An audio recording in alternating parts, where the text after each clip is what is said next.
What's poppin', everyone? It's me, Kid Star, wearing this dingy blue t-shirt right now. Don't mind that right now. This is the start of my first YouTube video. It is 11:34 at night. By the time I get done, it's probably going to be 2 o'clock in the morning because I keep restarting because I keep messing up. But aside from that, welcome. I'm really excited. This is going to be a start of a new series that I'm going to do on my YouTube channel, and I'm going to start doing more of, where I review mangas and stuff like that that don't get a lot of recognition, stuff that I believe that they should get a little bit more recognition than they actually do. The start of this the series that's going to start all of this is going to be Mission Yozakura Family. Now, a lot of people don't really talk about this series as much as I feel like they should, even though it's in the weekly mangas right now for Shonen Jump. It's doing phenomenal. It's not like it's doing bad at all, but for some reason it's like on the western side I don't see a lot of people talking about it. I see more people talking about My Hero, JJK, things like that, which of course is going to happen. I mean, those two series are like worldwide at this point, but I feel like this series right here is, while not being as great or at the same level as high as those two, I feel like it deserves to get some recognition. I feel like it has potential to be just as good or even better than some of those other series that people talk about but don't really pay much attention to. So I would love to be the one to start something like that. Now, when it comes to this series, right, aside from, Mission Yozakura Family, what I'm talking about is the Undiscovered Greatness. When it comes to this, I am going to talk about a few aspects of it, whatever manga I'm reviewing. I'm going to talk about the plot. I'm going to talk about the characters, and I'm going to talk about the artwork. I'm going to talk about those three aspects, and after I talk about those three aspects, then I'll give my little rating on how I feel the series is as a whole out of 10. The rating is going to be usually from 1 to 10. So without further ado, let's get into Undiscovered Greatness, Mission Yozakura Family.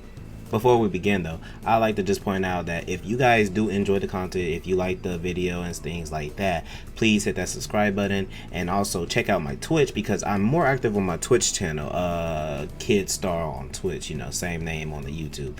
But without further ado, let's get into it.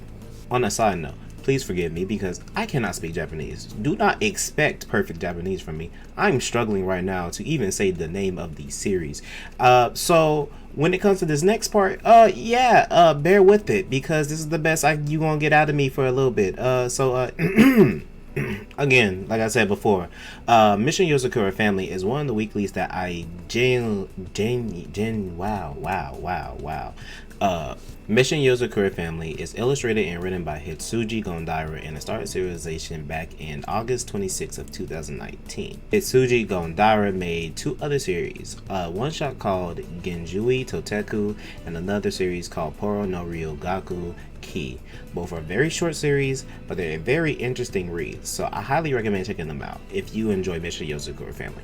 Moving into the plot of the series is about a family of spies and their latest addition to the family, Taiyo Asano, and how they are going about their daily lives as spies. Taiyo Asano is a shy and reserved boy. He doesn't like speaking to other people. He doesn't talk about his day with other people. He doesn't do anything with others around him.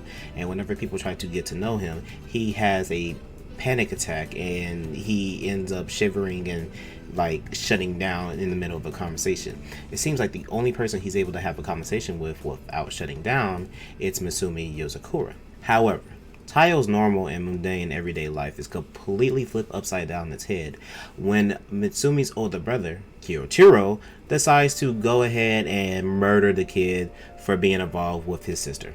After spending the first chapter running for his entire life, Taiyo ends up meeting the various members of the Yozakura family. There, he ends up having a final confrontation with Kyoichiro. What decision will Taiyo make to make sure that he's able to spend his everyday life with Misumi and not get murked by the older brother? Well, that's up to you guys to figure out. My only job here is to introduce the series to you and make sure it's your cup of tea. Now, I'm going to do the best I can to make sure the series seems as appealing as possible, but it's still ultimately up to you to see if you want to check out the series and see what it's about. Now, when it comes to the plot as a whole, I genuinely enjoy it from start to finish. I think the plot blends every aspect of a shonen splendidly together and makes a remarkable formula to where everything just seems to work out and flow perfectly. It harmonizes the aspects of slice of life, romance, action, a sense of mystery, and adventure all together to make a perfect creation when it comes to bringing my attention to it and keeping me involved with the story from every week that I pick up the series to read. Although there are times when there are some chapters that add pretty much nothing to the story but are considered, in my opinion, filler or add nothing but fluff, I still think those chapters are important because it does give characters moments to show themselves, and it also shows the bond between Tayo and the various members of the Yozakura family. Moving on to the characters, while I do believe the characters are quite phenomenal, the only characters I think like that for are the members of the Yozakura family.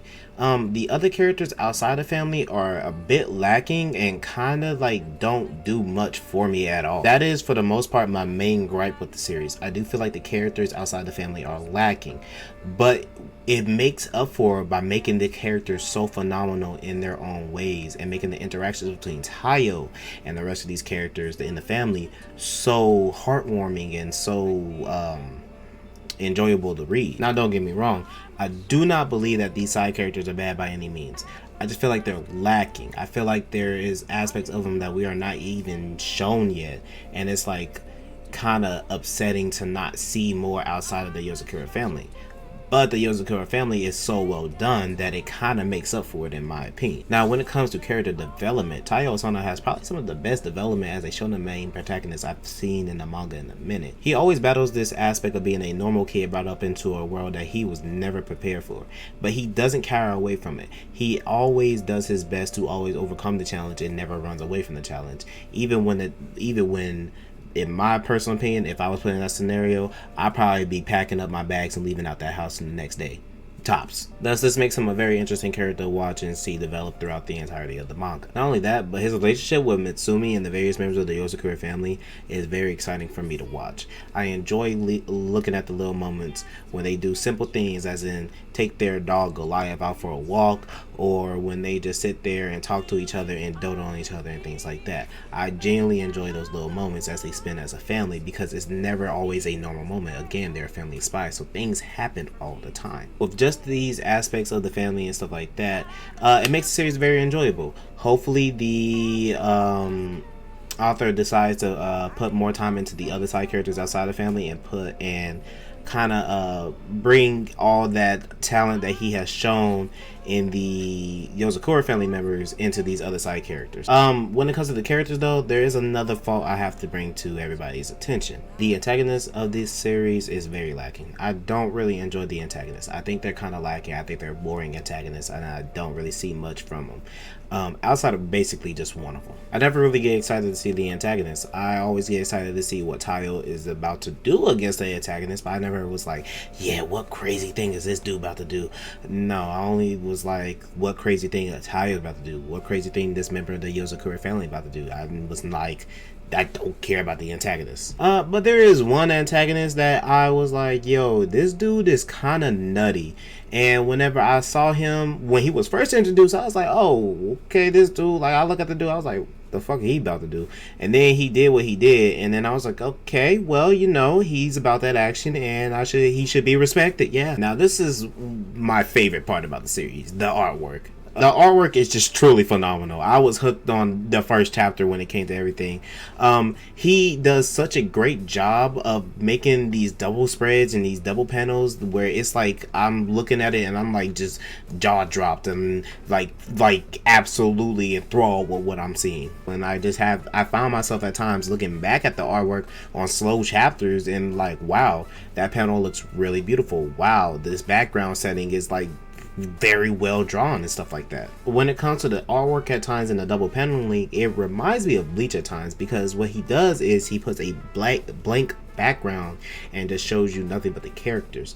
And the difference between this manga and Bleach is that I feel like in this manga there's a lot more detail when it comes to those two characters and what's happening between those two characters. Therefore, because of the beautiful artwork and the way he is able to just make you just focus so heavily on what's going on, it makes the hype moments extremely excitable and extremely enjoyable to read. When it comes to the paneling, I just enjoy it so much. The artwork just makes the action sequences seamlessly just flow from start to finish. I don't struggle when it comes to reading it. So when it comes to that, it's like it makes it so easy to enjoy the manga because it's like I'm not struggling to see what's going on and stuff like that. Mission Yozakura Family is a series that uses a unique little motive, being spies, to overarch all of this interesting stuff that it's able to do as a Shonen Jump series. It's a great series for everybody to get involved with, and I highly recommend it to anybody that's looking for a new series to read. I believe this is one of those series that deserves a little bit more respect, a little bit more spotlight, and it should be given as much respect as these other top series that's in my